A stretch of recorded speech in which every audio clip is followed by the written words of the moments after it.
Hi everyone, this is Brandon Gross, fellow guy in Omaha, just covering your A's, Jays, Huskers, and sometimes Missouri Tigers and Colorado Buffaloes. Today we're covering Oregon. We're talking to Oregon Live beat writer Andrew Grief. How you doing today, Brandon? Hi Andrew. Just packing my bags, getting ready to leave for Lincoln at 5 a.m. Oh, that should be a fun trip. Not. So, what's the feel up in Oregon for this game? Well, right now it's a little uneasy in Eugene. I mean, we don't know what to feel about this team. We got a new quarterback, new offensive defensive coordinator at the helm, Scott Frost. All right. Nick Ialoti leaving. It's gonna be a little difficult game. Dakota Peru comes first big game, so it's gonna be tricky. But people are feeling uneasy. That's for sure. That's the same kind of here. Do you think, which is a bigger game you think for, Mike Riley or Mark Helfrich? Mike Helfrich, or, you know. There you go, Mark. Yeah, Mark.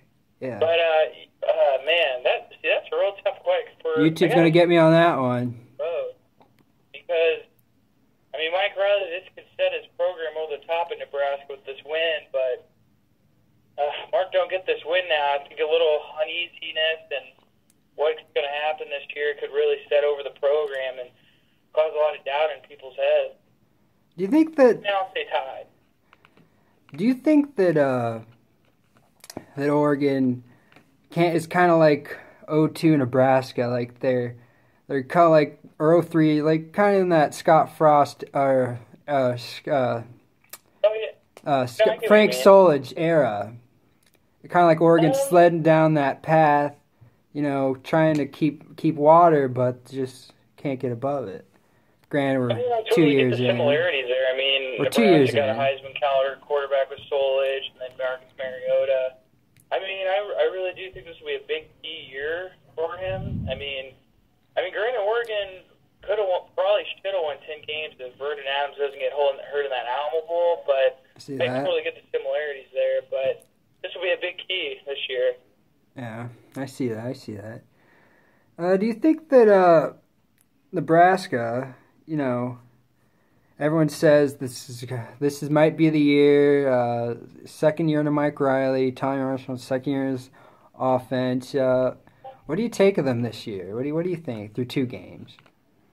I mean, what I can see for Nebraska is they're a lot improved on offense. Tommy Armstrong looks a lot better, a lot more confident.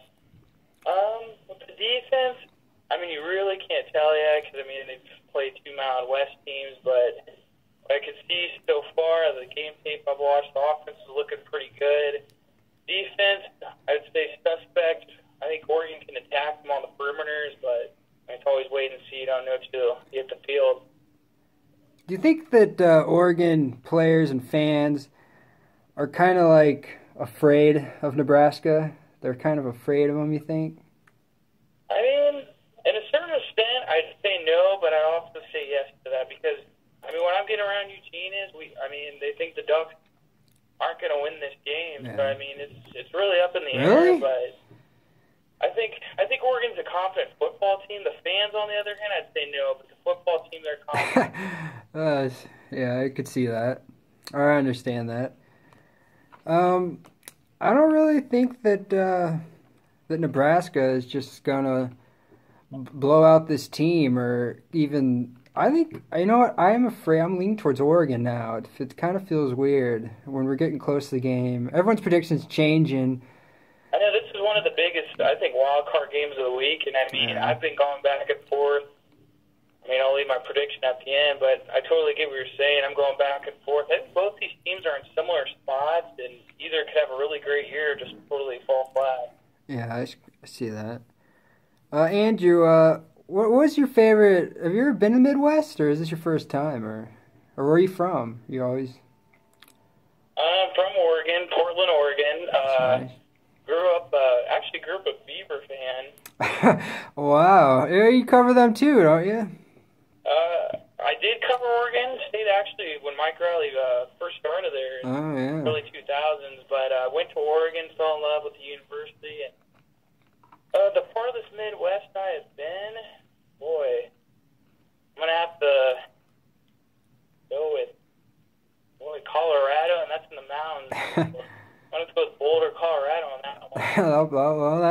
That's packed. That's Mountain West. Oregon doesn't schedule many non-cons in the Midwest. Interesting now when you think about that. Yeah, that's probably kind of helped you guys probably over the years. Yeah.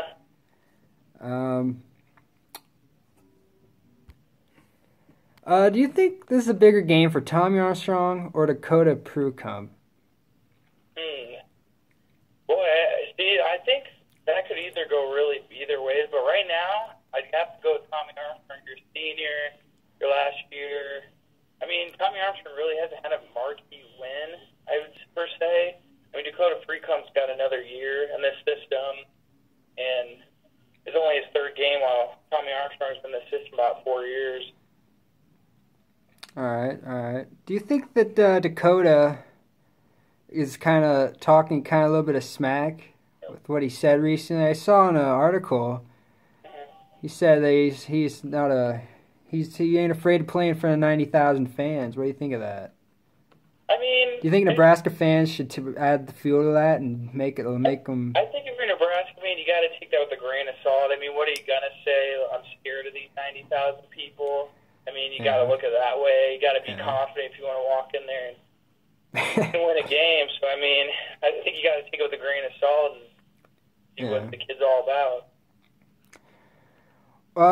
Brandon Riley's injured this game for Nebraska. Who's Oregon's play? Any injuries this week or coming from this? Right now, everyone's pretty darn healthy, actually, for the most part.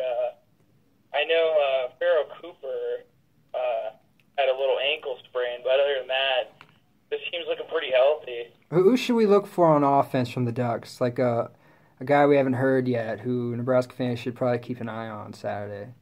Again, I'm going to go with Farrell Cooper. I think you haven't heard from this kid. He's a freshman, runs a 4.3 flat.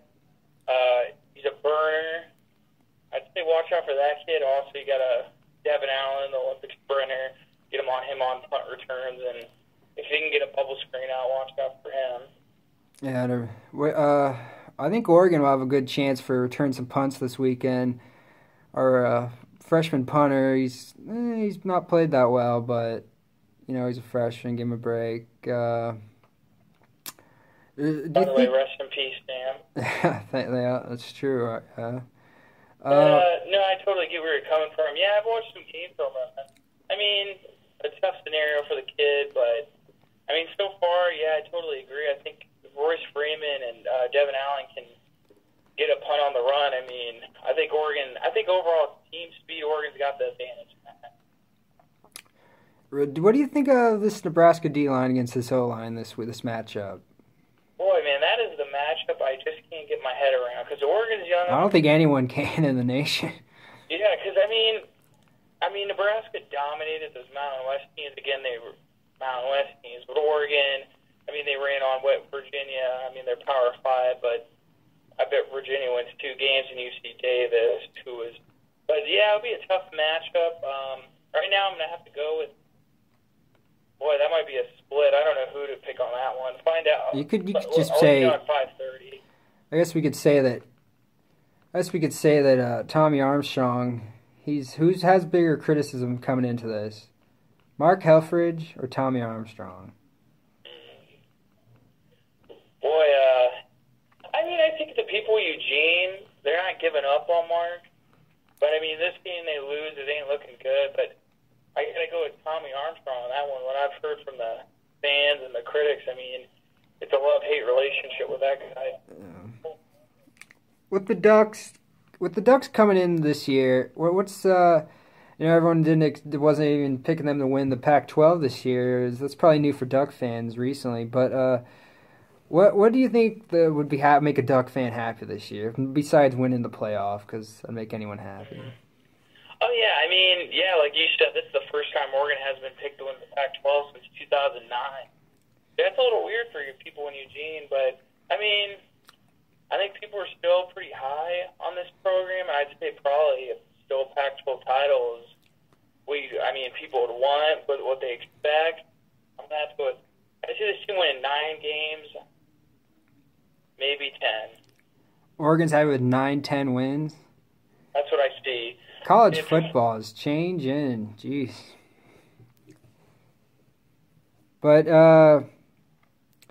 Andrew, all right, so what's, I guess, time to get that prediction. What are you thinking? All right, I've been going back and forth with this. Early in the week, I went with the Ducks.